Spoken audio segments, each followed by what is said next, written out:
इसीलिए वो हमेशा कहता है, वह ईमानदारी चाहता है। मैं आप में से हर एक को कहना चाहता हूं, अगर आप ईमानदार बनेंगे वो आपको पवित्र बना देगा। आप बहुत आशीषित होंगे अगर आपने बाइबल को धीमे से पढ़ना शुरू कर दिया। परमेश्वर आपकी भूख और प्यास को नहीं देखता, वो आपके हृदय को देखता है कि ये बंदा इतना गंभीर है मेरे प्रति कि इसने वो चीज छोड़ दी जो चीज इसको चलाती है, खाना। परमेश्वर ने अपने पुत्र को उसी काम के लिए भेजा जो मनुष्य से कभी नहीं हो सकता। याद रखो मेरे भाइयों, मेरी बहनों, आप एक बिल्डिंग बना सकते हो, आप एक घर बना सकते हो, आप क्लिनिक खोल सकते हो, आप मॉल खरीद कर सकते हो, आप बहुत सारी चीजें कर सकते हो, लेकिन आप में से कोई अपना उद्धार खरीद नहीं सकता। वो इतना महंगा है कि परमेश्वर जानता था कि वो इतना महंगा है कि उसे अपना बेटा खोना पड़ेगा, इसीलिए उसने उद्धार मुफ्त कर दिया। एक दिन सुलेमान ने परमेश्वर का मंदिर बनाना शुरू किया। बाइबल बताती है उसे उस मंदिर को बनाने में 7 साल लग गए, और 7 साल के बाद जब सुलेमान उस मंदिर में जाता है, बलिदान करता है, और जब वो दुआ करता है तो वो अपनी दुआओं में एक बात कहता है। वो कहता है, आकाश तेरा सिंहासन है, पृथ्वी तेरे पांव रखने की चौकी है। Heaven is your throne and earth is your footstool. तू कहां रह सकता है? तू इतना विशाल है। वो अच्छे से जानता था जो परमेश्वर है वो मेरे मंदिर में नहीं रह सकता। लेकिन आप जानते हैं वो परमेश्वर जो इतना विशाल है वो कितना नम्र हुआ, आपको पता है? अगर परमेश्वर हमारे बीच में एक राजा बन के आता ना तो भी नम्रता होती, पर बाइबल बताती है वो हमारे बीच में एक इंसान की तरह आया। He was human। इसीलिए यूहन्ना अपनी किताब में कहता है, देखो वचन देहधारी हुआ।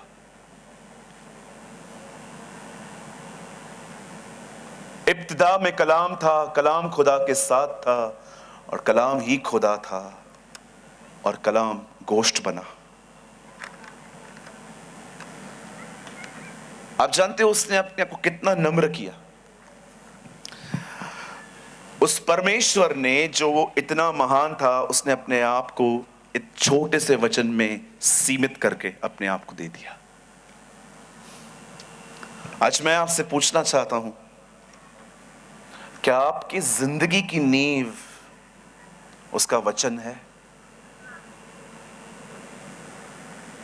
जब भूकंप आता है, क्यों कुछ बिल्डिंग्स गिर जाती हैं?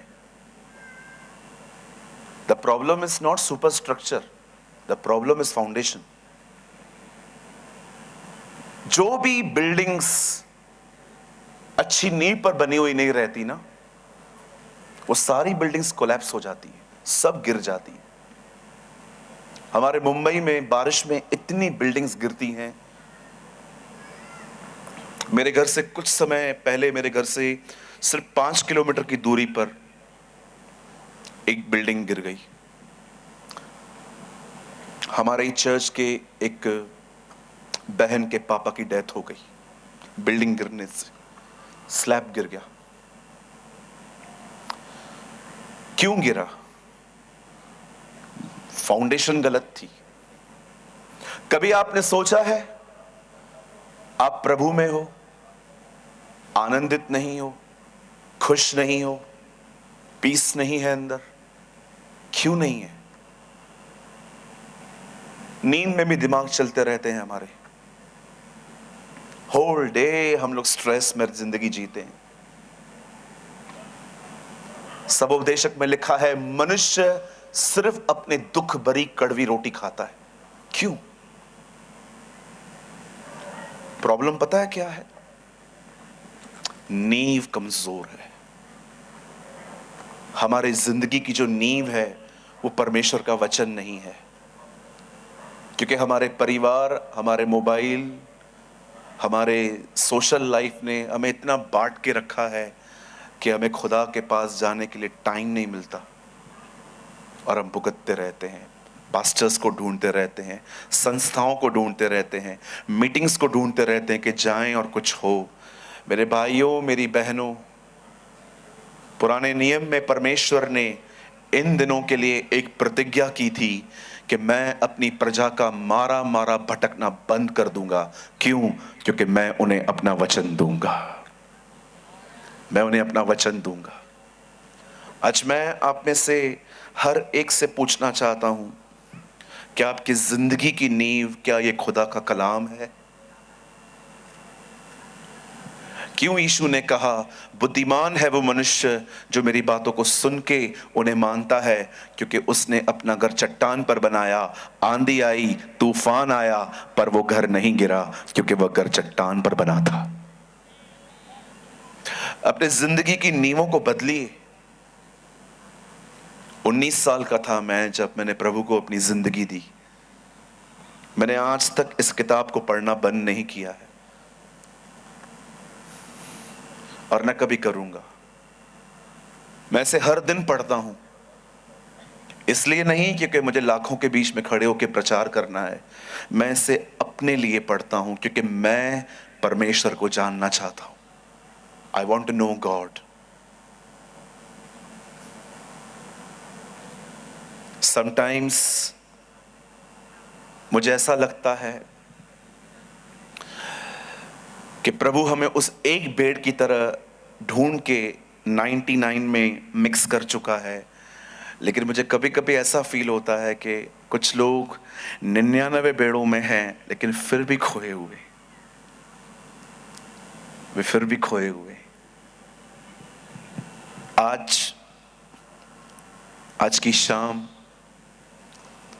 परमेश्वर आपसे कुछ बात करेंगे। आमीन। कितने लोग ये विश्वास करते हैं आज खुदा आपसे बात करेंगे? Come on, lift your hand.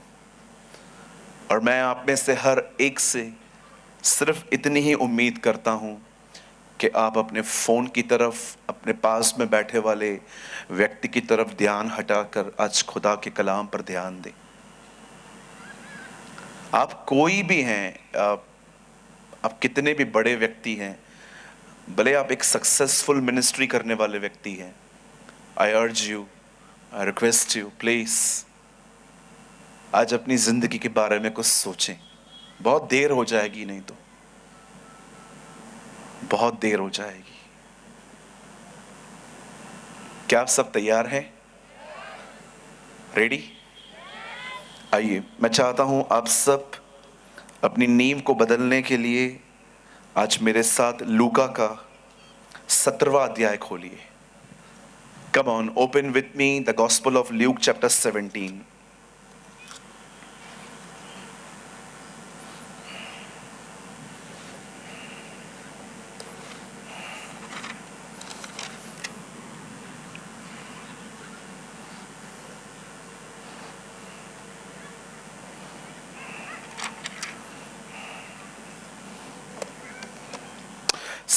Chapter 17वां अध्याय।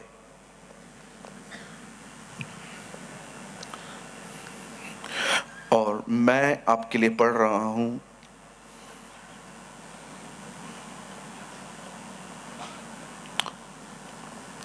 32वां वचन।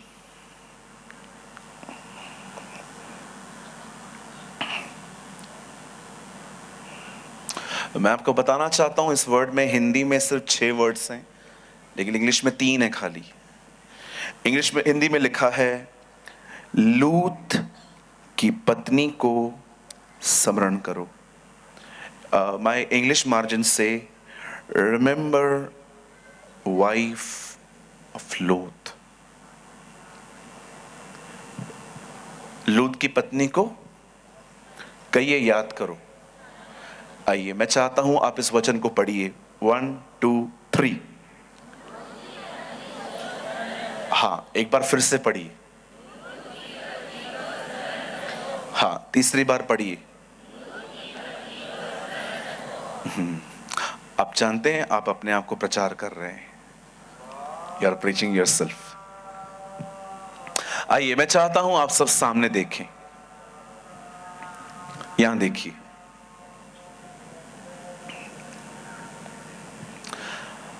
हमारी बाइबल में, खुदा के पाक कलाम में दो इवेंट्स का बहुत जिक्र है। दो चीजों पर बाइबल बहुत जोर देती है, और वो है यीशु का देह में प्रकट होना और दूसरा यीशु का बादलों पर आना। आप सभी जानते होंगे पहला इवेंट समाप्त हो चुका है। वो हमारे बीच में आया, क्रूस पे मारा गया, गाड़ा गया और तीसरे दिन जिंदा हुआ। लेकिन आप सभी जानते हैं कि हम जितने भी यूनिवर्सल चर्चेस हैं, जितनी भी दुनिया में कलीसियाएं हैं, हम सब उसके वापस लौटने का इंतजार कर रहे हैं। और मैं आपको कुछ इसके बारे में आज कुछ बताना चाहता हूं कि क्यों हमारे प्रभु जब पहली बार आए थे तो उन्होंने इस औरत के बारे में क्यों ऐसा कहा कि तुम्हें इस बहन को याद रखना चाहिए। क्या किया था उसने ऐसा कि परमेश्वर चाहता है कि हम उस कैरेक्टर को हमेशा मेमोराइज करें। आइए मैं चाहता हूं आप सब ध्यान दें। बाइबल कहती है आज से बहुत साल पहले खुदा ने इस कायनात को बनाने के द्वारा, परमेश्वर ने इस दुनिया को बनाने के द्वारा अपने आप को रिवील किया था। आप याद रखिएगा इस बात को हमेशा। परमेश्वर ने इस संसार पे अपने आप को दुनिया बनाने के द्वारा प्रकट किया था, रिवील किया था। और जब परमेश्वर ने इस दुनिया को बनाया तो उसने इस दुनिया को 6 दिनों में बनाया था। और बाइबल बताती है 6 दिन बनाने के बाद उसे 7वें दिन विश्राम किया और उस दिन को ब्लेस किया। और आप सभी जानते होंगे, लॉन्ग स्टोरी शॉर्ट, मैं बड़ी कहानी को छोटा कर रहा हूं, कि परमेश्वर ने कैसे 6वें दिन पर एक मनुष्य बनाया जिसका नाम आदम था। परमेश्वर ने उसके लिए एक सहायक बनाई जिसका नाम हवा था। ये हवा नाम उसे आदम ने दिया था, लेकिन परमेश्वर ने उसका नाम हवा नहीं, सहायक रखा था। हवा के 2 नाम थे। उसके हस्बैंड ने उसे नाम दिया था ईव, लेकिन परमेश्वर ने कभी उसका नाम हवा नहीं रखा। परमेश्वर ने उसे सहायक कहा था कि ये तेरी सहायक है। बाइबल बताती है जब परमेश्वर ने इंसान को बनाया, उसके बाद उसने उसे वहां से उठाकर अदन के बाग में रख दिया कि वो उसमें काम करे और उस बाग की रक्षा करे। जब परमेश्वर ने उन्हें वहां पर रखा, परमेश्वर ने एक बहुत सिंपल थिंग उन्हें एक्सप्लेन की कि देखो, इस बाग में जो कुछ है वो तुम्हारे लिए है, तुम उसे खा सकते हो, लेकिन उसके बीचों बीच उसने एक वहां पेड़ लगाया था जिसका नाम था भले और बुरे के ज्ञान का वृक्ष। और परमेश्वर ने साफ कहा था तू उसे मत खाना, क्योंकि जिस दिन तू उसे खा लेगा उस दिन तेरी आंखें खुल जाएंगी और तुझे पता चल जाएगा। कभी आपने इस बारे में सोचा है कि परमेश्वर क्यों नहीं चाहता था कि आदम को भले और बुरे के ज्ञान को वो पाए, वो समझे? क्या आप अपने बच्चों को नहीं सिखाते क्या गलत है क्या सही है? आज भी जब हमारे बच्चे उठते हैं तब हम उनको कहते हैं ब्रश कर, हाथ धो के आ, किसी का टिफिन स्कूल में मत खाना और न अपना टिफिन किसी के साथ शेयर करना, अजनबी से कोई चीज मत लेना। हम तो अपने बच्चों को सिखाते हैं। फिर परमेश्वर क्यों नहीं चाहता था कि इंसान को भलाई और बुराई का ज्ञान न पाए? कभी सोचा आपने? आप बहुत आशीषित होंगे अगर आपने बाइबल को धीमे से पढ़ना शुरू कर दिया तो। You will really blessed. एक अध्याय मुझे कंप्लीट करना है आज, और ईयर में पूरी बाइबल कंप्लीट करनी है, ये छोड़ दीजिए अब। इसीलिए फिलिप्पुस ने उस खोजे से रथ पर कहा, हे महर्षि, जो आप पढ़ते हो क्या आप उसे समझते भी हो? आज बहुत सारे लोग हैं वो पढ़ते हैं पर समझते नहीं है। क्यों? क्योंकि वे धीमे से नहीं पढ़ते। मैं आप में से हर एक को कहना चाहता हूं, आप चाहते हो वचन आपको समझ में आए, उसे धीमे से पढ़ो। हमारे प्रभु यीशु मसीह का आखिरी काम था पृथ्वी पर, उसने रोटी तोड़ी और बांटी। रोटी को तोड़ना सीखिए। इसीलिए पॉल तिमुथियुस से कहता है, divide the word of the truth correctly. परमेश्वर के वचन को ठीक से काम मिला। जब भी आप वचन को पढ़ते हैं बहुत धीरे से पढ़ें, प्रार्थना के साथ पढ़ें। आपके घर में टीवी चल रही है, बच्चे मजाक कर रहे हैं, वहां से उठ जाइए, एक ऐसा स्थान पकड़िए जहां पर कोई नहीं है, जहां शांति है, और आराम से याद रखना हमेशा इस बात को, बाइबल पढ़ी नहीं जाती। बाइबल इसलिए दी गई है ताकि हम परमेश्वर को सुन सकें, खुदा को सुन सकें। एक दिन एक धनवान मर जाता है और वो नरक चला जाता है। लाजर मर जाता है, वो स्वर्ग चला जाता है। जब धनवान ने उसे देखा कि वो इब्राहिम के साथ है तो कहता है, हे पिता इब्राहिम, इस लाजर को बोल मेरे घर जाए और मेरे परिवार को संदेश दे के हां, नरक नाम की एक चीज है और वो बचे। इब्राहिम कहता है, नहीं, कोई नहीं जाएगा। उनके पास किताबें हैं, वहां पर नहीं लिखा है उन्हें पढ़ें, लिखा है सुने। बाइबल सिर्फ पढ़ने के लिए नहीं दी जाती, बाइबल इसलिए दी गई है ताकि उसे पढ़कर सुना जा सके कि खुदा क्या कहना चाहता है। इसलिए यीशु ने कहा, मनुष्य पढ़ने से नहीं, परमेश्वर को सुनने के कारण जिएंगे। सुनना जरूरी है। थम जाइए, जब आपको कुछ समझ में नहीं आता बाइबल में, थम जाइए, रुक जाइए, वहां पर प्रार्थना कीजिए, वहां पर प्रभु फास्टिंग कीजिए उस एक आयत को समझने के लिए। मैंने अपने जीवन में कभी फास्टिंग किसी चमत्कार पाने के लिए नहीं की है। मैं हमेशा उपवास परमेश्वर का वचन समझने के लिए करता हूं कि प्रभु देख, मैं सिंसियर हूं, इसीलिए मैं अपना खाना छोड़ रहा हूं। Reveal your word. क्या लगता है आपको, प्रभु आपके भूखे और प्यासे रहने से खुश होता है? नो। Fasting means sincerity. आप गंभीर हैं, इतने गंभीर कि आपने आज खाना छोड़ दिया है सिर्फ एक वजह से कि वो मुझसे बात करे। परमेश्वर आपकी भूख और प्यास को नहीं देखता, वो आपके हृदय को देखता है कि ये बंदा इतना गंभीर है मेरे प्रति कि इसने वो चीज छोड़ दी जो चीज इसको चलाती है, खाना। क्यों परमेश्वर नहीं चाहता था कि मनुष्य को भले और बुरे के ज्ञान का पता चले?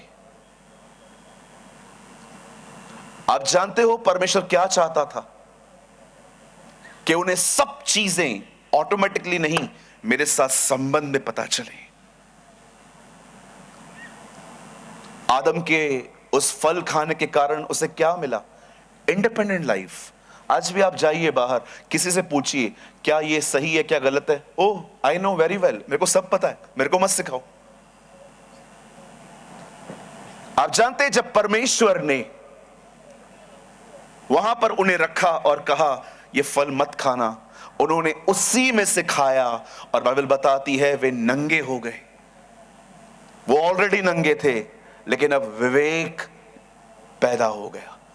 अब उन्हें पता चल गया कि what is wrong and right. और जैसे उन्होंने उस फल को खाया, वे नंगे हो गए और वो छुप गए। हर शाम जैसे परमेश्वर आता था, परमेश्वर वहां उतरता है और इस बार अदन की वाटिका खाली पड़ी थी, ये दोनों गायब थे। तब परमेश्वर कहता है, आदम तू कहां है? आप जानते हो वो छुपे हुए थे, आज उसका वेलकम नहीं किया जा रहा था, वो दोनों छुप गए थे। तब आदम अंदर से कहता है, नहीं, मैं डर गया था, मैं जान गया हूं कि आप आ चुके हैं, मैं छुप गया था। तब परमेश्वर उसे कहते हैं, जिस फल को खाने के लिए मैंने मना किया था, क्या वो तूने खाया? परमेश्वर ऑलरेडी जानता था इन लोगों ने फल खाया है, फिर वो क्यों पूछ रहा है?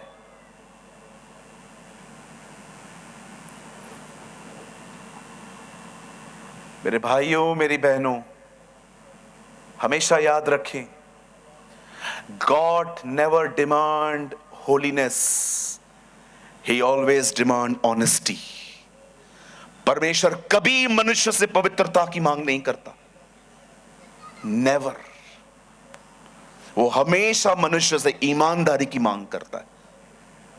वो चाहता है कि कोई व्यक्ति अपने बल पर पवित्र नहीं हो सकता, इसीलिए वो हमेशा कहता है, वह ईमानदारी चाहता है। मैं आप में से हर एक को कहना चाहता हूं, अगर आप ईमानदार बनेंगे, वो आपको पवित्र बना देगा।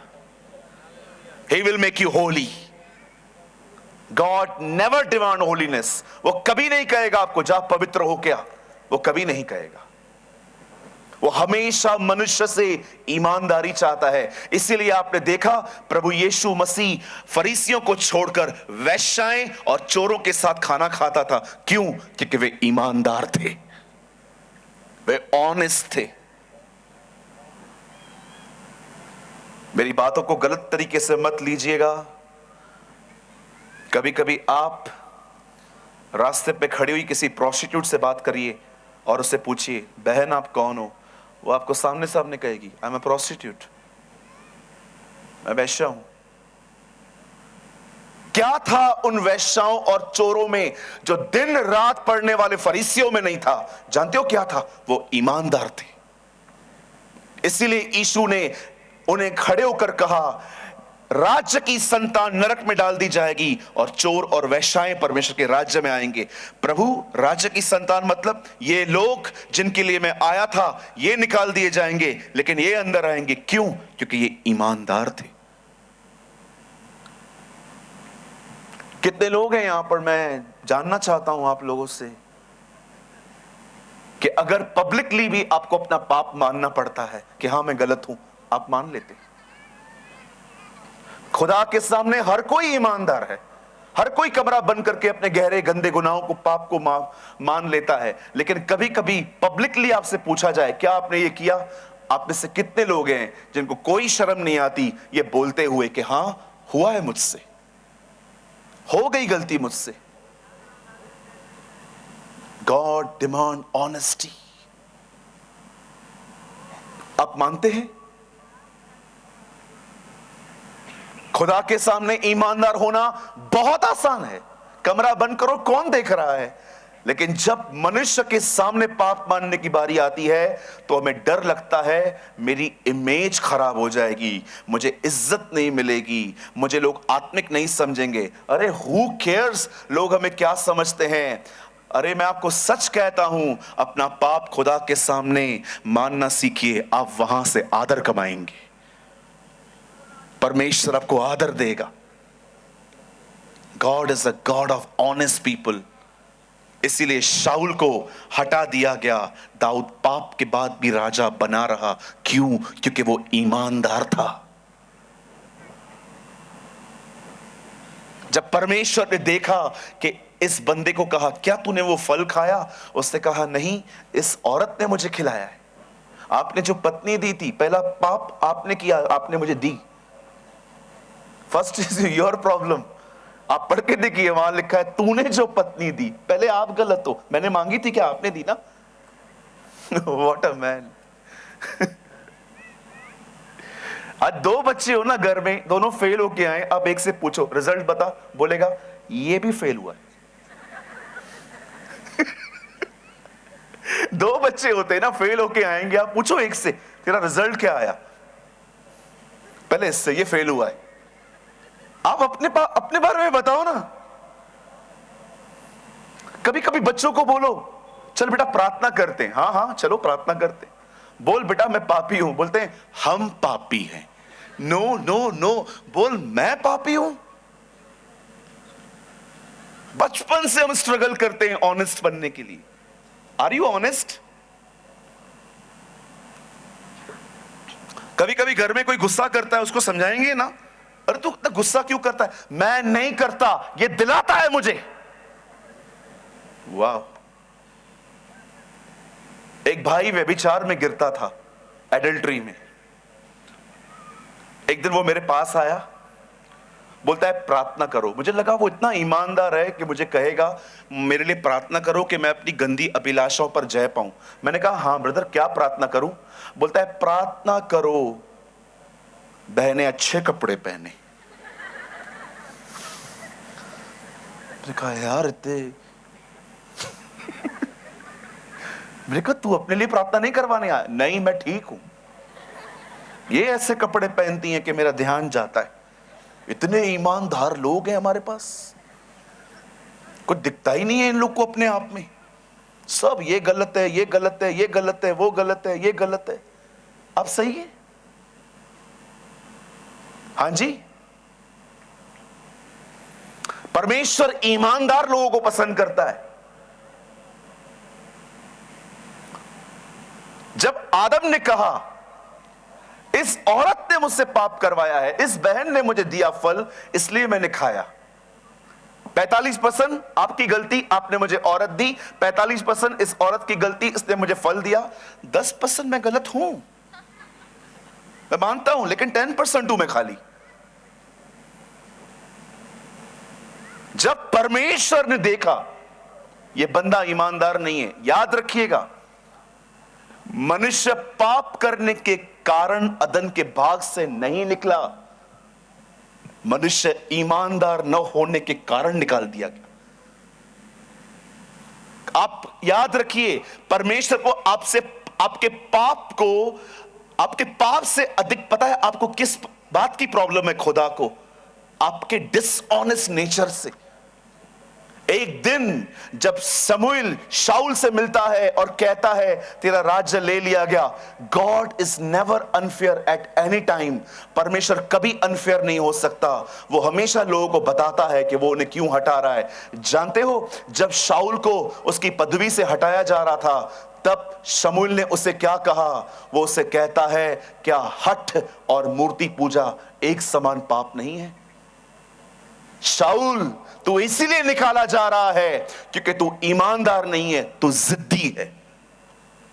अगर आप नहीं जानते हैं तो एटलीस्ट आज आप जान लीजिए, अगर आप एक जिद्दी व्यक्ति हैं, अपने आप को सभी साबित करने वाले व्यक्ति हैं, कुछ भी हो जाए मैं साबित करूंगा मैं सही हूं, आपको मैं बताना चाहता हूं आप जीवन में बहुत कुछ खो दोगे।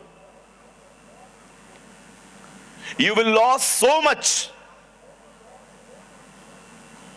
नम्र बनिए, अपने पाप को मानना सीखिए। अगर कोई आपको कहता है आप गलत हो, ठीक है मैं हूं गलत, क्या इश्यू है?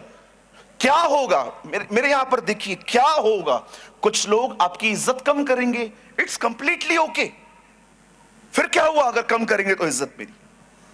अरे ये तो सोचो कि आप खुदा के करीब बने रहोगे,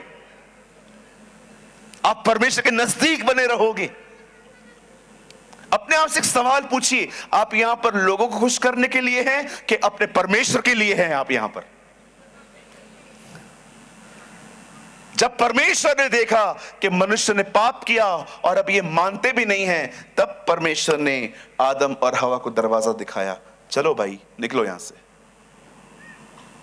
लेकिन जब वो निकल रहे थे, Oh, this is the first prophecy, ये पहली भविष्यवाणी थी परमेश्वर ने जीसस के लिए कही।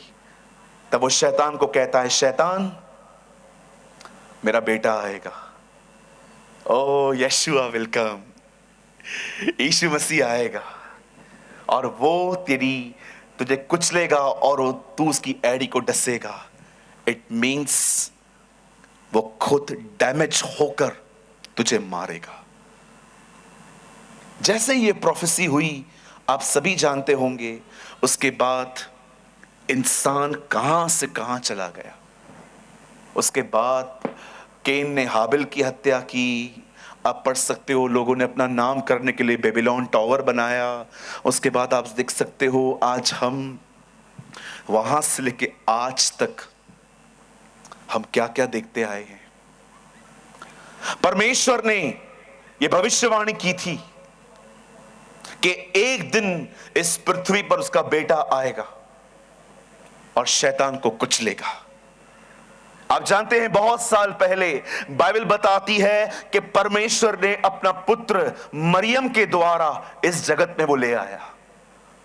बाइबल बताती है 2023 साल पहले एक फरिश्ता स्वर्ग से नीचे उतरता है, नासरत में आता है और वहां पर एक कुंवारी लड़की जो एंगेज गर्ल थी, जिसकी सगाई हुई थी और उसकी शादी होनी बाकी थी, परमेश्वर का वचन कहता है वो उसके घर जाता है और कहता है मरियम तू भयभीत न हो, तुझ पर परमेश्वर का अनुग्रह हुआ है और तू एक बेटा जनेगी, तू उसका नाम यीशु रखना, क्योंकि उसकी सेवकाई क्या होगी, वह अपने लोगों को लंदन जाने के लिए वीजा दिलाएगा। है ना? It was his ministry. हे मरियम भयभीत ना हो, तू एक बेटा जनेगी, उसका नाम यीशु रखना, क्योंकि वो तुम्हारे घर के ऊपर एक माले के ऊपर दूसरा माला बना के दे देगा। ये उसकी मिनिस्ट्री थी ना। हम तो यही सुनते आए हैं आजकल।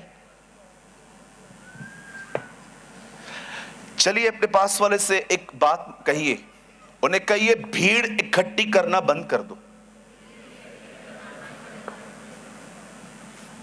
हेलो, कोई हाथ दिखा सकता है?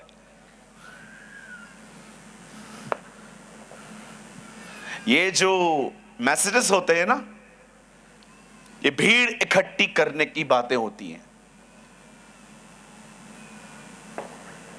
कितने लोगों ने ये वचन पढ़ा, तू उसका नाम यीशु रखना क्योंकि वह अपने लोगों को अमेरिका जाने के लिए ग्रीन कार्ड दिलाएगा। है ना? आप ये सुनते आए हैं ना। सुनिए मेरे भाइयों मेरी बहनों, मैं आप में से कुछ लोगों को आज कुछ समझाना चाहता हूं। यीशु हर एक को चंगा करता है। यीशु बहुतों में से दुष्ट आत्मा निकालता है। यीशु कोढ़ियों को शुद्ध करता है। लेकिन याद रखना, यीशु के आने का कारण ये नहीं है। ये वो देता है, सब देता है क्योंकि वो खुदा है। लेकिन मैं आप में से हर एक को यहां से लेके एंड तक, उस तंबू तक जितने लोग बैठे हुए हैं, मैं आप में से हर एक को बताना चाहता हूं, यीशु मसीह इस दुनिया में हमारे सिर्फ रुके हुए काम पूरे करने के लिए नहीं आया। बाइबल बताती है वो हमारे गुनाहों को बचाने और हमारे गुनाहों को क्षमा करने के लिए आया। That is the main reason of Jesus. आपको यह पता होना चाहिए कि आपका परमेश्वर क्यों आया। आप सब कुछ पा सकते हैं, पर आप में से किसी की भी, आई एम सो सॉरी मैं ये वर्ड्स यूज कर रहा हूं, मुझे पता है आपको अच्छे नहीं लगेंगे ये वर्ड्स, मुझे भी अच्छे नहीं लगते हैं, लेकिन मेरे पास फिलहाल यही वर्ड है। याद रखना, हम में से किसी की औकात नहीं है यहां पर उद्धार खरीद करने की। हमारी हैसियत नहीं है कि हम अपने सैल्वेशन को खरीद कर सके। परमेश्वर जानता था कि उद्धार इतना महंगा है कि कोई उसे खरीद नहीं सकता, इसीलिए उसने उसे मुफ्त कर दिया। उसने उसे मुफ्त कर दिया। आप एक बिल्डिंग बना सकते हो, आप एक घर बना सकते हो, आप सब कुछ कर सकते हो। मैं आप में से हर एक से पूछना चाहता हूं, अपने पाप माफ करके दिखाओ। अपने बदन के अंदर, ब्लड के अंदर जो स्वभाव है पाप का, उसमें से बाहर निकल के दिखाओ। अपने गुस्से पे कंट्रोल करके दिखाओ। अपनी आंखों को गंदी चीजों को रोकना, ये करके दिखाओ। परमेश्वर जानता था मनुष्य सब कुछ कर सकता है, पर वो कभी अपने उद्धार के प्रति वो दाम नहीं चुका सकता। इसीलिए परमेश्वर ने अपने पुत्र को उसी काम के लिए भेजा जो मनुष्य से कभी नहीं हो सकता। याद रखो मेरे भाइयों, मेरी बहनों, आप एक बिल्डिंग बना सकते हो, आप एक घर बना सकते हो, आप क्लिनिक खोल सकते हो, आप मॉल खरीद कर सकते हो, आप बहुत सारी चीजें कर सकते हो, लेकिन आप में से कोई अपना उद्धार खरीद नहीं सकता। वो इतना महंगा है कि परमेश्वर जानता था कि वो इतना महंगा है कि उसे अपना बेटा खोना पड़ेगा, इसीलिए उसे उद्धार मुफ्त कर दिया। वो जानता था। यीशु मसीह आपके बंगले बनाने के लिए नहीं आया है, यीशु आपको वीजा दिलाने के लिए नहीं आया है। यीशु का सबसे पहला काम, उसकी पहली सेवकाई है कि एक मनुष्य उस पर विश्वास करके माफी पाए, अपने पापों से नजात पाए।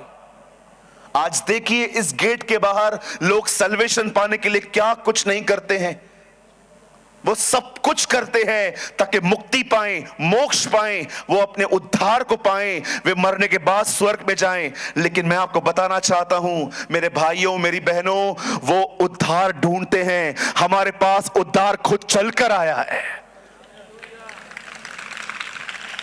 हमारे पास उद्धार खुद चल के आया। आप जानते हो मैं अपने उद्धार के प्रति इतना धन्यवादी क्यों रहता हूं?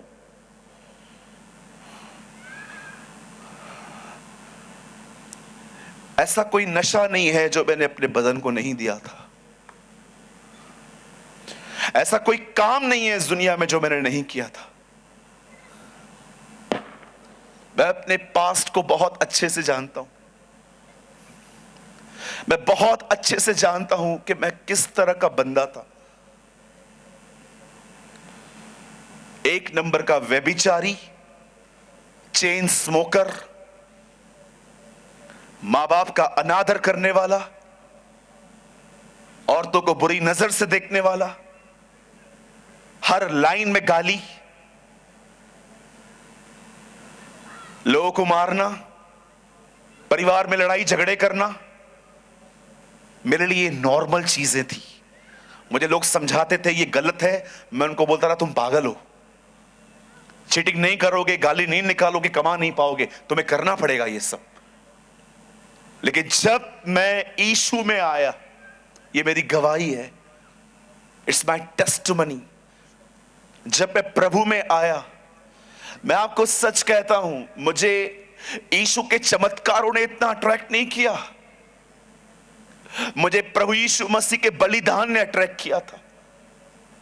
जब पादरी साहब प्रचार कर रहे थे कि तुम पापी हो, यीशु तुम्हारे लिए मरा है, आप विश्वास कीजिए पहली सभा में मैं फूट फूट के रो रहा था कि मैं गुनहगार हूं, मैं जानता हूं मैंने कैसी जिंदगी जी है। मैं आपसे पूछना चाहता हूं, खुदा ने आपके लिए बहुत कुछ किया है, आपको बीमारियों से चंगाइयां दी हैं, आपका कैंसर ले लिया, आपकी HIV ले ली, आप में से बहुत लोग कोविड में बीमार थे। यहां पर कितने लोग हैं जिन्हें खुदा ने बचाया था कोविड में? अपना हाथ उठाइए, मैं आपको देखना चाहता हूं। याद रखिए इन सारे कामों के लिए खुदा का शुक्र हो। लेकिन सबसे अमेजिंग बात जानते हैं क्या है? यूहन्ना कहता है उसके नाम से तुम्हारे पाप क्षमा हुए हैं, उसके नाम से तुम्हारे गुनाह माफ हुए हैं।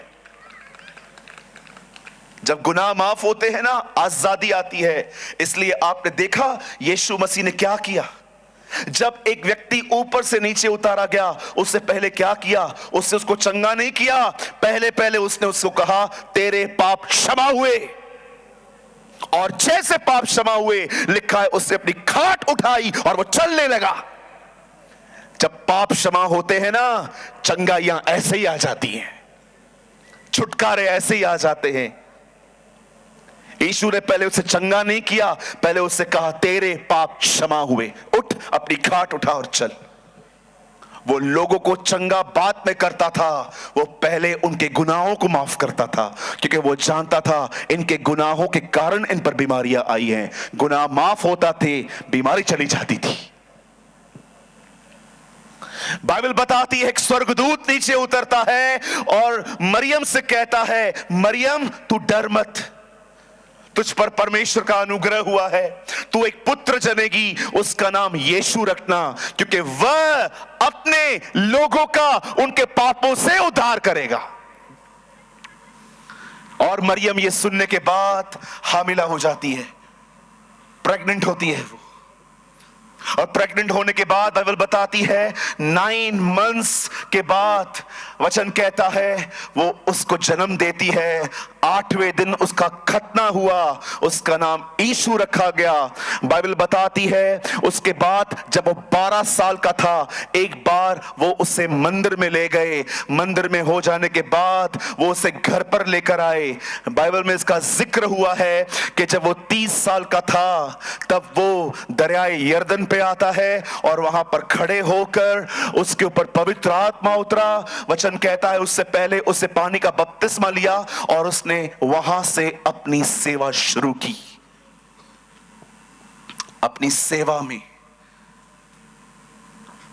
एक दिन उसके चेले उससे पूछते हैं, प्रभु आप इस मंदिर को देख रहे हो? मैं आपके नॉलेज के लिए आपको बताना चाहता हूं, उस मंदिर को बनाने में 46 साल लगे थे, 46 इयर्स।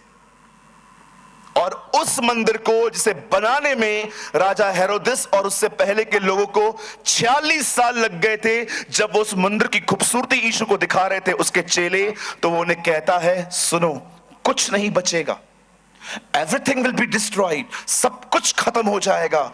जब वो लोग इस बारे में सुनते हैं कि ये डिजास्टर्स की बात कर रहा है, खत्म होने की बात कर रहा है, तब वो लोग उसे एक पहाड़ पर बैठकर उससे एक सवाल पूछते हैं, प्रभु आपका आना और इस जगत का अंत किस तरह होगा? तब वो उन्हें कहता है, remember the wife of L-O-T, लोथ।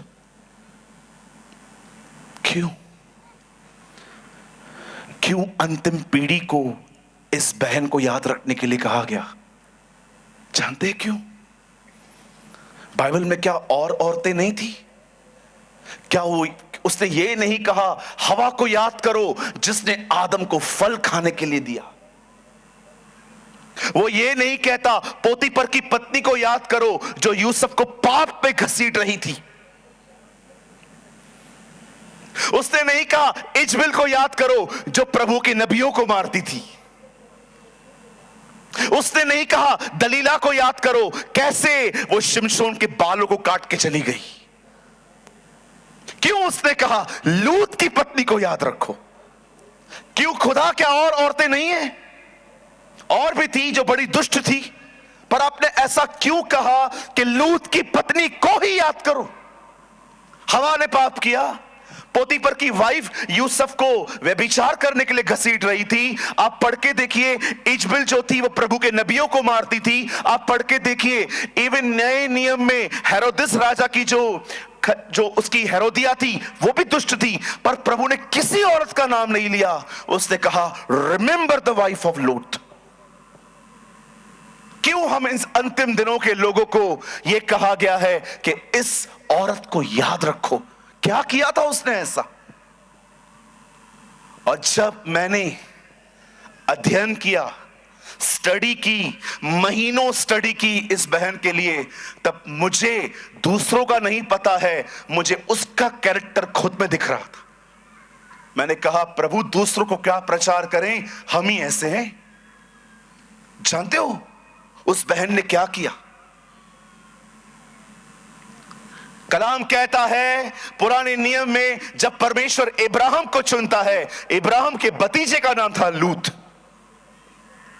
एक दिन इब्राहिम अपने भतीजे को कहता है हमें अलग होना पड़ेगा। लूत एक जगह चला जाता है, इब्राहिम दूसरी जगह चले जाते हैं। और जैसे लूत जिस जगह पे जाता है उस प्लेस का नाम था सदोम और अमोरा। मैं आपको कुछ बताना चाहता हूं कि इस देश में क्या, इस शहर में क्या होता था। आप व्यभिचार देखते होंगे लड़के और लड़की के बीच में, कि एक लड़का है एक लड़की है, वो एक दूसरे पर इंप्रेस हो गए, नंबर चेंज किया, उन्होंने बातें की, कुछ डर्टी बातें की, और वो एक दूसरे की तरफ खिंच गए और वो पाप में गिर गए। हम यही देखते आए हैं, लेकिन वहां ऐसा नहीं था। वहां पर पुरुष पुरुषों के साथ पाप करते थे, स्त्रियां स्त्रियों के साथ पाप करती थी। जब परमेश्वर ने देखा कि ये देश, ये शहर ऐसा है, प्रभु जानता था अगर मैंने इन्हें खत्म नहीं किया तो इनके बाद जो पैदा होंगे वो उससे बुरे होंगे। इसीलिए आप पढ़ के देखिए, नीनवे के लोगों को मारने से पहले योना नबी भेजा गया, क्योंकि वो निकल सकते थे, लेकिन इन्हें नाश करने से पहले किसी नबी को नहीं भेजा गया। और बाइबल बताती है जब परमेश्वर ने देखा कि सदोम और अमोरा के लोग नाश होने पर हैं, तब वो जानता था वहां पर इब्राहिम का भतीजा लूत रहता है। तब परमेश्वर इब्राहिम के पास आता है अपने स्वर्गदूतों के साथ, और वो इब्राहिम से कहता है, सुन, मैं इस नगर को खत्म करने पर हूं। तब इब्राहिम जानता था कि यहां पर उसका भतीजा रहता है, और वो उससे बात करना शुरू करता है कि अगर तुझे वहां पर कुछ धर्मी लोग मिल जाएं, खुदा कहता है 50 मिल गए मैं छोड़ दूंगा, प्रभु अगर 40 मिले तो भी छोड़ दूंगा, प्रभु अगर 30 मिले तो भी छोड़ दूंगा। लास्ट बात आई 10 पर। परमेश्वर ने कहा अगर मुझे उस नगर में 10 धर्मी मिल गए मैं छोड़ दूंगा उसे। If I find 10 righteous people, I will leave Sodom and Gomorrah. परमेश्वर की नजर में अमीरों का नहीं, धर्मियों का बड़ा मूल्य है। धर्मियों का, ऐसे लोग जो यीशु के लहू से धोए गए, ऐसे लोग जो उसके पीछे चलते हैं। आप जानते हो, एक धर्मी के कारण नेशन ब्लेस्ड होती है, नेशन ब्लेस्ड होती है।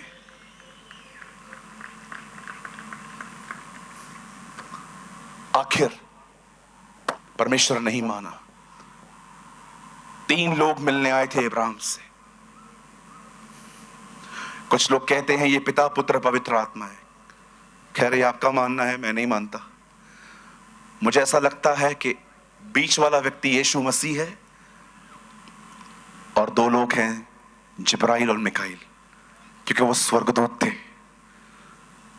इब्राहिम परमेश्वर के साथ रह लेता है, लेकिन वो दूत सदोम और अमोरा में एंटर करते हैं, और जैसे लूत उन्हें देखता है, लूत उन्हें वेलकम करता है, हे खुदा के लोगों, तुम आए हो, चलो मेरे घर पे। जैसे ही वहां के दुष्ट लोग उन्हें देख लेते हैं, रात भर तो वो वहीं पर थे, सुबह आके लूत के घर पे जमा हो जाते हैं, और लूत को कहते हैं, लूत उन लोगों को निकाल बाहर जो तेरे घर पे आए हैं।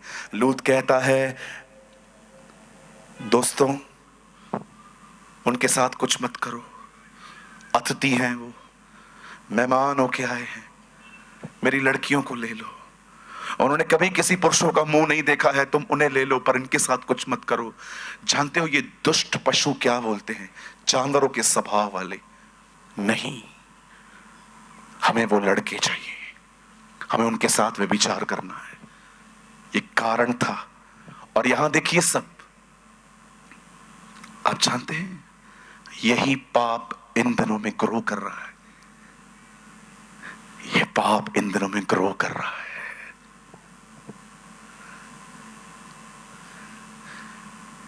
जैसे ही वे लोग जो उसके घर में आए थे, उन्होंने देखा कि घर के आसपास लोग जमा हो गए हैं, वो लूत को कहते हैं, लूत जल्दी निकल, उठ यहां से, जैसे तुम इस यहां से बाहर आओगे पीछे मत देखना, जैसे पीछे देखोगे नाश हो जाओगे। बाइबल बताती है लूत अपने परिवार, अपने बेटी, अपने दामाद, अपनी पत्नी के साथ जैसे ही बाहर निकल रहा था, सामने पहाड़ था और उसे वहां भागना था। सब आगे देख रहे थे, पर जैसे लूत की बीवी ने पीछे देखा, वो नमक का खंबा बन गई, वो जम गई वहां पर। यीशु मसीह हम लोगों को कहता है, लूत की पत्नी को याद रखो। क्यों प्रभु, क्यों याद रखूं मैं? मेरे भाइयों, मेरी बहनों, मैं आप में से हर एक को जो यहां पर बैठे हैं, चाहे आप बच्चे हैं, चाहे आप जवान हैं, चाहे आप बूढ़े हैं, मैं बड़ी विनम्रता से आप में से हर एक को यह सत्य बताना चाहता हूं। बड़े ध्यान से सुनिए।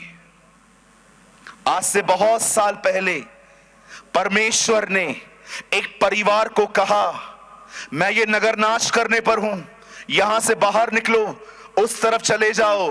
पर जैसे ही उस परिवार के एक सदस्य ने पीछे देखा, वो नमक का खंबा बन गए। वैसे ही मैं आपको बताना चाहता हूं, दुनिया 2050 प्लान कर रही है। 2023-50 में क्या होगा, 2360 में क्या होगा, लेकिन आप हमेशा याद रखिएगा, उन्हें नहीं पता है, लेकिन हमें पता है कि बहुत जल्द हमारा परमेश्वर इस पृथ्वी पे वापस लौटेगा। ये उन्हें नहीं पता है, ये कलीसिया को पता है। और कलीसिया को परमेश्वर आज आज्ञा दे रहा है, इस नाश होने वाली दुनिया की तरफ मत देखो, तुम भी खत्म हो जाओगे। You will be also destroyed। जैसे परमेश्वर ने उन पे प्रकट किया था कि ये नगर खत्म होने वाला है, मत देखना, वैसे ही दुनिया खत्म होगी। ये दुनिया को नहीं, कलीसिया को बताया गया है हमें, और हमें आज्ञा दी गई है कि इस संसार की तरफ मत निहारो, जम जाओगे तुम भी। जानते हो दुनिया की तरफ देखने का अर्थ क्या होता है? जो दुनिया कर रही है वो करना, उनकी तरह बनना। आज दुनिया क्या कर रही है? वो पैसों के पीछे है, वो नाम के पीछे है, वो ताकत के पीछे है, वो व्यभिचार के पीछे है। बहुत सारे लोग अपनी गंदी अभिलाषाओं को पूरा करने के लिए दुनिया के अंदर पता नहीं क्या क्या करते हैं। आज मैं आपसे पूछना चाहता हूं, आप कहां देख रहे हैं? या आप याद रखिए, दुनिया में काम करिए, वहां पर पैसे कमाइए, वहां पर सब कुछ करिए, लेकिन आपका मन आपके परमेश्वर में होना चाहिए। आज मैं आपसे पूछना चाहता हूं, आप किसकी तरफ निहार रहे हैं? उस बहन ने नाश होने वाली दुनिया की तरफ देखा, वो भी खत्म हो गई। आप में से हर व्यक्ति जैसे यीशु मसीह आज यहां लेकर आए हैं, मैं आपको बताना चाहता हूं, आज आप यहां पर खुद नहीं आए हैं, आज यहां पर आपको परमेश्वर ले आया है। आज मैं आपसे कहना चाहता हूं, आप किसकी तरह बन रहे हैं? कहीं ऐसा तो नहीं है आप दिन प्रतिदिन अपने पुराने स्वभाव में चल रहे हैं? यहां पर कितने लोग हैं जो हर दिन अपने परमेश्वर की तरह बनते जा रहे हैं? सब खत्म होने वाला है। अरे मैं हमेशा कहता हूं, मैं आज भी कहता हूं, ये साल भी निकाल दिया ना, बहुत बड़ी बात हो जाएगी। उसका आना इतना करीब है। You don't have years, you have days. आपके पास साल नहीं है, आपके पास दिन है। बहुत जल्द आसमान का सीना चीरकर वो हमारे बीच में आएगा, वो हमारे बीच में आएगा। आप किसकी तरफ देख रहे हैं? क्या आप दिन प्रतिदिन अपने परमेश्वर की तरह बन रहे हैं? Are you becoming like Lord Jesus Christ? क्या आप उसकी तरह दीन, नम्र, माफ करने वाले व्यक्ति बन रहे हैं? कि आप इन दिनों में हर रविवार को एक आत्मिक चोला पहन के हालेलुया हालेलुया बोलते हैं, लेकिन सोमवार से लेकर शनिवार तक जैसे आपको चाहिए वैसे जिंदगी जी रहे हैं? मैं आज आपसे पूछना चाहता हूं, रविवार के दिन तो हर कोई आत्मिक होता है। यहां पर we sing hallelujah, we sing praise the Lord, we sing shalom, oh Jehovah Jireh, my provider। रविवार के दिन हम सब आत्मिक होते हैं, सब नम्र होते हैं। पर मैं आपको बताना चाहता हूं, तैयारी रविवार को नहीं, तैयारी सोमवार से लेकर शनिवार तक की जाती है। किसकी तरह बन रहे हैं आप? उससे नाश होने वाली दुनिया की तरफ देखा, वो जम गई। उससे दुनिया की तरफ देखा, दुनिया की तरह बन गई। जब दुनिया के लोग दुनिया की तरफ देखने के द्वारा दुनिया की तरफ बन जाते हैं, तो हम अपने परमेश्वर को निहार कर परमेश्वर की तरह क्यों न बनेंगे? मुझे बताइए, क्या आप दिन प्रतिदिन अपनी जिंदगी परमेश्वर के लिए बिता रहे हैं? कितने लोग हैं यहां पर? मैं आपसे टूटे दिल से पूछना चाहता हूं, जब आप सुबह उठते हैं तो आप कुछ समय तक घुटनों पर रहते हैं और उसे कहते हैं, Lord give me grace to walk humbly. मुझे अनुग्रह दीजिए कि आज मैं नम्रता से चल पाऊं, किसी को बैक आंसर न करूं, किसको जो बोलना है बोलने दो, आई जस्ट कीप क्वाइट। कितने भाई है यहां पर जो प्रतिदिन सुबह समर्पण करके निकलते हैं, खुदा मैं अपनी आंखें बुराई से फेर पाऊं इसलिए मेरी मदद करना। मेरे भाइयों, मेरी बहनों, हमारी सभा, हमारी कलीसियाएं इस वचन पे पूरी होती हैं। पिता का प्रेम, हमारे प्रभु यीशु का अनुग्रह और पवित्र आत्मा की सहभागिता उसके बादलों पर आने तक हम सबके साथ होती रहे। पिता का प्रेम, पिता ने प्रेम किया और पुत्र दिया। पुत्र का अनुग्रह, पुत्र ने अनुग्रह दिया और पवित्र आत्मा दी। जानते हो पवित्र आत्मा ने क्या दिया है? नॉट अन्य भाषा, सहभाग्यता। सहभाग्यता। उसने आपको संगति के लिए बुलाया है ताकि आओ और मेरी तरह बनते जाओ, क्योंकि सब खत्म होने वाला है। माय क्वेश्चन, मेरा सवाल है आपसे, आजकल ऐसे क्रूसेड्स पे चंगाइयों का प्रचार होता है। ओ यीशु तुम्हें ये देगा, यीशु तुम्हें वो देगा। आई एम सॉरी, मैं इस तरह का प्रचारक नहीं हूं। मुझे बहुत ज्यादा लोग दिखते हैं ना, तो मैं हमेशा कठोर मैसेज निकालता हूं बाइबल में से, ताकि हर एक को सच्चाई पता चल जाए। आज हर एक को पता होना चाहिए कि क्या होने वाला है। सुनिए, बहुत जल्द यहूदी अल अक्सा में घुसने वाले हैं। द को उर्दू में अल कहते हैं। आप जानते हैं, जैसे ही वो उसे बनाना शुरू करेंगे, थर्ड वर्ल्ड वॉर स्टार्ट हो जाएगा। दुनिया तीसरा विश्व युद्ध देखेगी। कुछ देश उनकी तरफ चले जाएंगे ताकि इज़राइल को खत्म कर दें। क्या कहा प्रभु ने? तुम इज़राइल को अन्य जातियों से गिरा हुआ देखोगे। World war. जैसे ही वो बनना शुरू होगा, जैसे ही वो मंदिर में घुसेंगे कि हमें यहां पर अपना थर्ड टेंपल बनाना है, मैं आपको बताना चाहता हूं वहां से स्टार्ट होगा। और मैं आप में से हर एक को बताना चाहता हूं, तब वो आ जाएगा। He will come। बाढ़ से पहले नोहा निकाल दिया गया, अग्नि को गिराने से पहले लूत निकाल दिया गया, और वर्ल्ड वॉर से पहले कलीसिया निकाल दी जाएगी। हालेलुया, बोलो यीशु मसीह की। आपके लिए गुड न्यूज लाया हूं, बहुत जल्द हम घर जाएंगे। यस, बहुत जल्द हम घर जाएंगे। मैं आप में से हर एक को कहना चाहता हूं, इस नाश होने वाली दुनिया से मन हटाइए। आपको परमेश्वर जो कुछ दे उस पे संतुष्ट रहना सीखिए।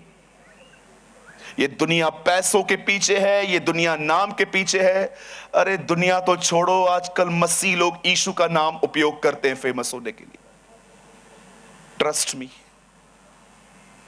कितने लोगों को देखता हूं, उन्हें इस बात का कोई शौक नहीं है कि खुदा का नाम कैसे होगा।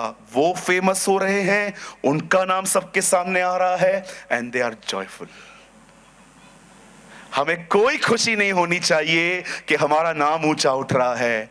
हमें इस बात की खुशी होनी वाली चाहिए कि हमारा परमेश्वर ऊंचा उठना चाहिए, हमारे परमेश्वर को आदर मिलना चाहिए, हमारे परमेश्वर को महिमा मिलनी चाहिए। यूहन्ना बपतिस्मा दाता का जीवन हम में होना चाहिए। अवश्य है हम घटें और वो बढ़े। He shall increase, we shall decrease। आपके अंदर पैशन होना चाहिए, जुनून होना चाहिए कि लोग मुझे देखकर मेरे परमेश्वर की बड़ाई करें। लोग मुझे देखकर कहे, ओ हम इसे जानते हैं, ये कैसा था, ओ खुदा ने इसे कितना बदला है। हमारे चर्च के अंदर एक ब्रदर आते हैं, उनके परिवार से कोई भी नहीं आता चर्च में। जब वो नहीं आता है ना तो उसके परिवार के लोग उसे धक्के मार के बेचते हैं। एक दिन मैंने उनको कहा, आप इसको धक्के मार के क्यों बेचते हो? बोलते हैं, ब्रदर हम इसको जानते हैं ये कैसा था, जब भी से चर्च में आया ना तभी से ठीक है, हमें डर लगता है अगर जाना छोड़ दिया तो वापस पहले की तरह बन जाएगा, इसलिए हम इसको धक्के मार मार के आपके पास बेचते हैं। लोग जानते हैं कि इनका खुदा सच्चा है। आमीन। मुझे सिर्फ आपके 5 मिनट चाहिए। क्या आप सामने देखेंगे सब? सिर्फ 5 मिनट। जैसे ही लूत की बीवी ने वहां देखा उस नाश होने वाली जगह को, वो भी खत्म हो गई। क्या बन गई वो? नमक का खंबा। कितने लोग ये बात जानते हैं? यीशु ने कहा, तुम पृथ्वी के नमक हो, you are the salt of the earth. हम कैसे नमक हैं? जमे हुए, कि हम ऐसे नमक हैं जिसका वो उपयोग कर सकता है, जिसको वो किसी में मिला सकता है, किसी को यूज कर सकता है। जानते हैं, एक ऐसे नमक बनिए जिसको लेकर परमेश्वर उसका उपयोग कर पाए। एक ऐसे नमक बने जिसको लेकर परमेश्वर किसी सब्जी में मिला सके और उस पे फ्लेवर आ सके। जब आप बाइबल पढ़ते हो ना, उस बाइबल को सिर्फ पढ़ो मत। जब आप पढ़ते हो, ओ आप पढ़ रहे थे हाबिल के लिए, कैसे वो उत्तम बलिदान परमेश्वर के लिए लेकर आया। उसके ऊपर हाथ रख के कहिए, प्रभु मुझे भी ऐसा बना कि मैं तुझे अपना बचा कुचा टाइम मत दूं, मैं तुझे सबसे पहला वाला समय दूं तुझे। जब आप यहोशापात के लिए पढ़ते हो कि कैसे वो अपने तकलीफों में परमेश्वर को ढूंढ रहा था, उसी समय प्रार्थना कीजिए, प्रभु मुझे भी ऐसा व्यक्ति बना कि जब तकलीफ आए तो पहले फोन न उठाऊं, मैं अपनी तकलीफों में सबसे पहले तुझे ढूंढ पाऊं। ओ जब आप सुलेमान के लिए पढ़ते हैं कि कैसे 2 बहनें आई और वो अपने आप में लड़ रही थी और सुलेमान को प्रभु ने बुद्धि दी उनका न्याय करने के लिए, वहीं पर हाथ रख के बाइबल पे कहिए, प्रभु मुझे भी ऐसा व्यक्ति बना जो बड़ा बुद्धिमान हो। ओ जब आप पढ़ते हैं बाइबल के अंदर कैसे हन्ना की सौतन उसे बुरा भला कहती थी, पर वो उसको आंसर न करके खुदा के सामने रोकती थी। आप भी प्रभु से कहिए, प्रभु मुझे हन्ना की तरह बना, जो अपनी टूटापन, जो अपनी ब्रोकननेस तेरे सामने लेके आए। आप जानते हो, जब आप बाइबल को इस तरह पढ़ते हो, मैं आपको बताना चाहता हूं, आप खुदा के लिए तैयार होते हो। Oh you will be like Christ. आप अपने खुदा की तरह बनते हो। और मैं आप में से हर एक को बताना चाहता हूं, आज से 1000 साल पहले एक व्यक्ति परमेश्वर के साथ चलता था, उसका नाम हनोक था, वो उठा लिया गया। मैं आप में से हर एक को कहना चाहता हूं, हर वो व्यक्ति जो इन दिनों में परमेश्वर के साथ चल रहा है, वो बहुत जल्द उठाया जाएगा। Walk with God. इस गंदी दुनिया की तरह मत बनिए। Be like Lord Jesus Christ. अपने परमेश्वर की तरह बनिए। ये मत सोचना आप बिलीवर हो, आपने बपतिस्मा लिया है, आपका नाम स्वर्ग में लिखा हुआ है बस। कुछ लोग मसीह परिवारों में जन्मे हैं ना, तो उनको लगता है हमारा ऊपर ऑलरेडी वो बुक है, वो टिकट। बोलो बाजू वाले को, ऐसा कुछ भी नहीं है। हाँ बोलो बोलो बाजू वाले को। हाँ भैया मैं क्रिश्चियन परिवार में जन्मा हूं, सो व्हाट? तो क्या हुआ? मतलब क्रिश्चियन परिवार में जन्मे हो तो तुम लोग उधर चले जाओगे? एक भाई आया मेरे चर्च में, वो सिगरेट पीता है। बोलो सिगरेट पीता है। बोलो सिगरेट पीता है। वो स्मोकिंग करता है, चर्च में आके बैठता है। मैंने उसको एक दिन कहा, ब्रदर आप सिगरेट पी लो ना। मैंने कहा हंस क्यों रहे हो? मैंने कहा सिगरेट क्यों बंद कर? मैं उधार पा चुका है। मैंने प्रभु से कहा हमारा कब होगा? आजकल कुछ लोगों को लगता है मैं क्रिश्चियन परिवार में जन्मा हूं, मैं क्रॉस पहन के घूमता हूं। मेरी बहन मेरे भाई, क्रॉस पहनने से उद्धार नहीं होता, क्रूस उठाने से उद्धार होता है। मैं जन्म से मसीह हूं। मेरा नाम एंथनी डिसूजा है। अगर यहां कोई एंथनी डिसूजा बैठा है तो मैं आपके लिए बात नहीं कर रहा हूं। मेरा नाम एंथनी है, मेरा नाम, मेरी सरनेम डिसूजा है, मैं फर्नांडिस हूं, मैं ये हूं, मैं वो हूं। ऐसे आरक्षण लेकर आए हैं ऊपर से कि हमारा सब कुछ फिक्स है। याद रखिए, एक मसीह परिवार में जन्म लेने से तुम्हारा उद्धार नहीं हो सकता। यीशु मसीह क्रिश्चियंस के लिए नहीं आया, यीशु गुजरातियों के लिए भी नहीं आया। He never came for Hindus or Muslims.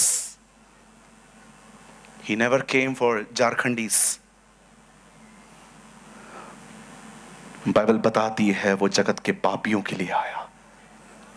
जो व्यक्ति ये मानता है कि मैं पापी हूं और वो मानता है कि यीशु उसका कफारा है, वह उसका प्रायश्चित है, और उस पर स्वीकार करने के बाद जो उसके साथ अपनी जिंदगी जीते हैं वही सच्चे मसीह हैं। They are the true Christians. Don't believe in heresy कि मेरा जन्म मसीह परिवार में हुआ है, मैं इसलिए बचाया जाऊंगा।